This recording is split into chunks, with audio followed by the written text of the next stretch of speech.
Hi, everyone. It's Mandy.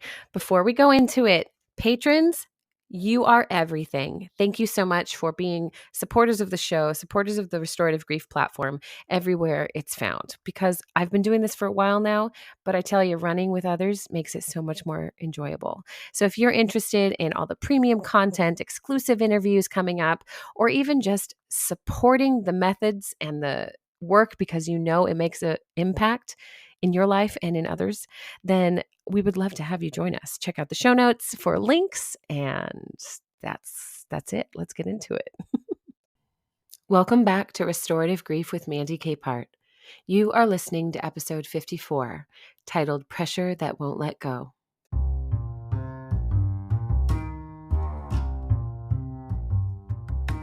This week, I have been trying to write something meaningful, and it's unraveling me. It happens more often than we realize, but usually we're too busy protecting our image and sense of strength in the world to let ourselves realize this tension in our lives is too much and we're coming apart at the seams. And since I know that I'm not the only one unraveling under pressure, this week we're going to examine the value and importance of mindfulness as stress relief. Mindfulness has a complicated reputation. For some, it evokes images of waterfalls and stacked rocks, quiet yoga retreats, and silent hikes. But for most of us, it sounds unattainable. But mindfulness is misunderstood, and I'll be the first to admit that I hated the idea of it for a very long time. In fact, it wasn't until recently that I started to understand that my life of constant pressure, stress, and motion is in response to a few internal desires, but primarily is in response to the external forces around me. When someone invites me into an act of mindfulness, they're not asking me to focus on my problems or pretend they don't exist. In fact, neither of those is the goal of mindfulness. In truth, I find that when we explore our hesitations to mindfulness with a little intention, we might realize we've applied binary thinking to this practice, just as we do with most concepts we misunderstand. Mindfulness practices are an act of generosity toward our internal selves, an invitation to soften in our core selves while the externals of life are put on a temporary hold. We can continue to justify the busy nature of life, putting everyone else first and let our bodies be the ones that break down for us. Or we can decide that our body breaking down is a last resort. It's been nearly a year since I blacked out in my kitchen. To be clear, I have a disorder that can cause fainting, but it's uncommon, and in this instance, all the usual triggers were missing, except for stress. I was sitting at the kitchen table in my pajamas with a fresh and full cup of very hot coffee, and my hand was looped through the handle. One minute, I was talking with my family and saying, I don't feel so well, and the next, I woke up delirious in my partner's arms, soaking wet from the coffee spilling all over me. Although I was out for maybe 2 minutes, the scariest part is that it was our daughter's first time ever seeing me black out. Like I said, it's happened before, but it's been a very long time. Never in front of her.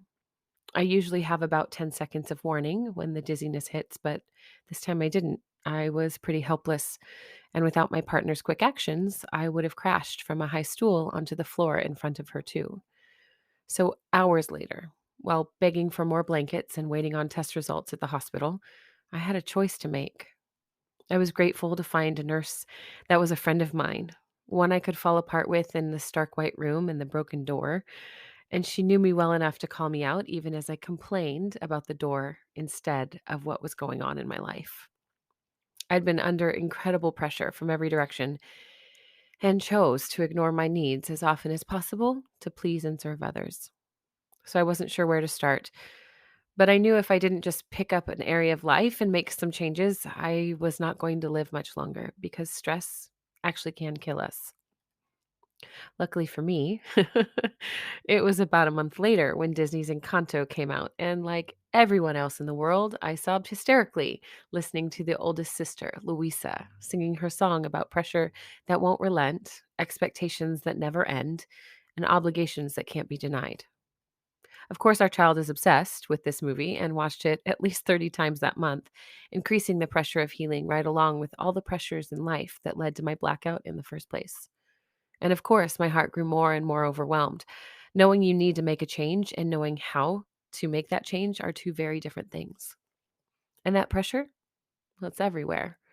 I reflected and realized I had survived the pandemic with 100% of my energy going toward everyone else, leaving me to be so exhausted every few weeks that I slept through a few days of life and binged TV shows to quote, recover. I needed a real change, something sustainable, accessible, attainable, and real. So, how do we counteract the pressure of our daily lives without relying on a few errant days to fall apart? Well, this is where mindfulness on a daily basis can make a very real impact on our health. And this is where we have a choice to make. Now, I want to be clear, it's not always a safe environment or practice for someone to begin embodiment work by themselves. So, if you are someone with a history of bodily trauma or possible grief attachments involving your physical body, please give yourself space as needed before continuing in this episode.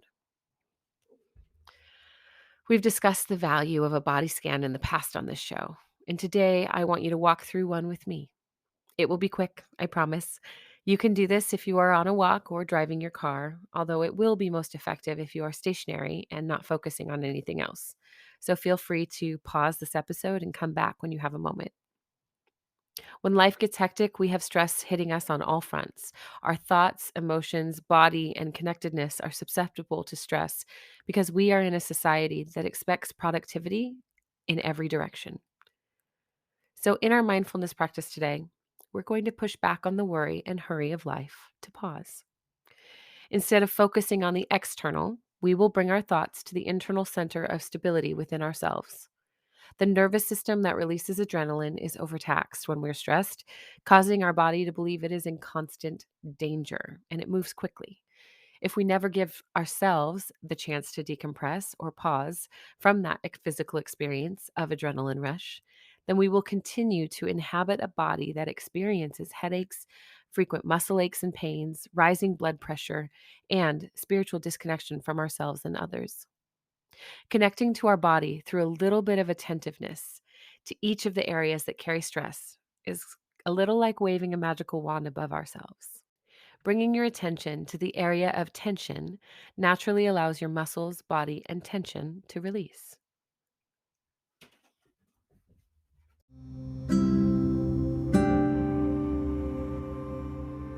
And now for the mindfulness practice. Even if the last thing you want to do right now is sit still, it's okay. You can do this lying down, walking, or sitting up. And if you are feeling activated, restless, or stressed at the to-do list in your life, remind yourself that you deserve a few minutes of space that you are taking right now. Let's begin by taking a gentle breath in and then releasing it out.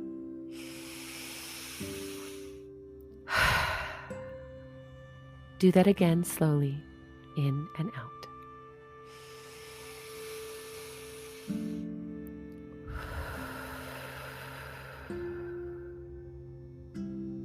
Feel free to close your eyes if you can, and bring your attention to the rise and fall of your chest as you naturally continue to breathe.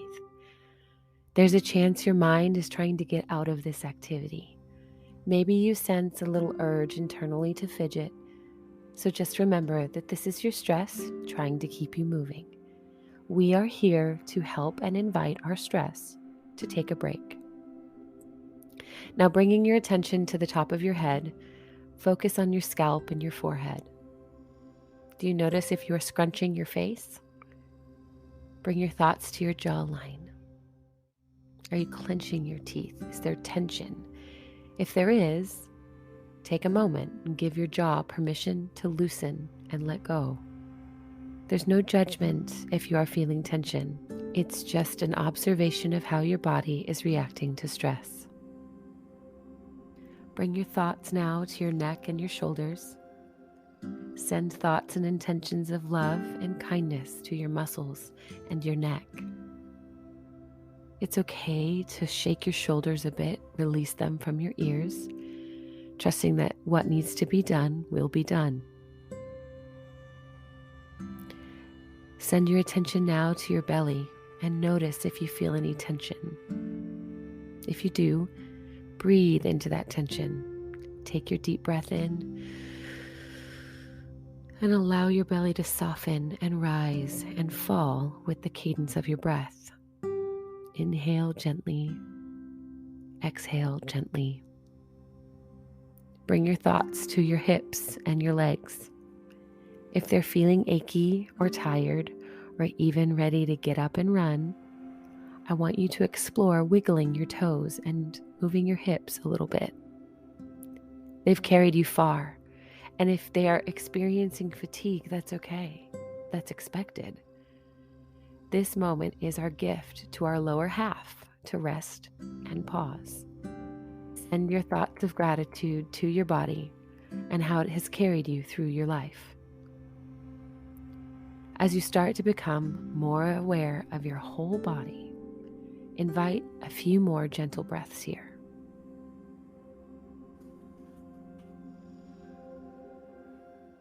Now, place your hands on your belly and take one more deep inhale, softening again in any areas in your body that feel pressure, tension, or general discomfort. Slowly open your eyes by fluttering your lashes and exhale deeply. Well done.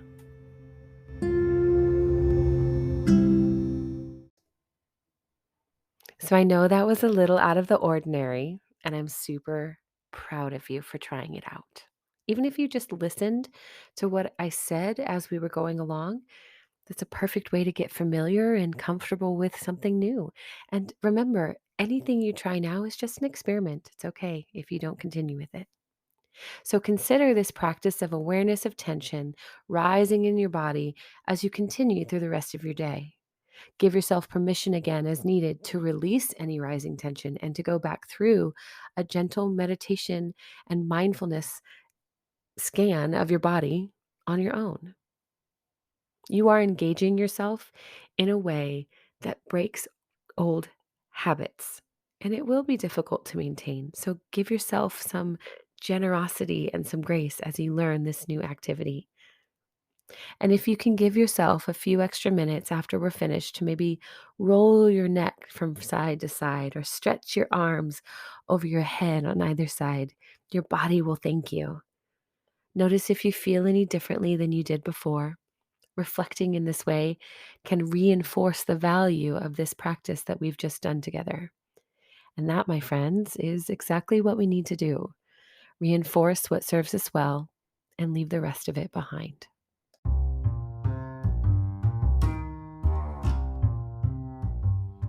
Thank you for listening to episode 54 of Restorative Grief. I hope you found this mindfulness practice accessible and invitational. I never want you to feel like after listening to my show that you must go carve this grand, dramatic space in your life to do grief work. Our grief work is portable. It goes with us and takes up as much space as we allow. In this gentle practice, you've learned that you can build a very little but intentional window of kindness into your day. And I want to acknowledge that although you have access to this body scan meditation anytime, that doesn't mean it is an automatically attainable practice for everyone. It is a great privilege that we can make space for practices of self-care. And so I want to share a little insight before we go about how I work these practices into my 2 full days as well. This is something I do waiting in line at the grocery store, while pumping gas, before leaving the restroom, giving myself an extra moment to just exist. Sometimes when I'm waiting for the microwave to finish or sitting at a red light, and especially before getting out of the car when I first arrive home, but even before driving the car when I first close the door. Create a moment for yourself. It does not need to be long. It just needs to be intentional. So I'd love to hear if you're willing to share what kind of moments you can find for yourself in your own busy, busy days. If this is your first time listening to Restorative Grief, welcome, welcome. I hope this episode brings encouragement and tenderness to your life in a way that you've always wanted to express toward yourself, but maybe didn't know where to start. Take a moment, please, to subscribe to the show and leave a review, since all of your kind words bring another member of the audience a little bit closer to something they might need in their grief process. And if you are interested in becoming a premium subscriber, know that that means you gain access to even more episodes like this one, upcoming meditations, common questions and answers from my grief practice, exclusive interviews, and monthly live chats. Hello. Your support keeps this work afloat, and I can't do it without you. And as always, one last thing before I go. Please remember, the only solution for grief is to do the work of grieving. Thank you for listening.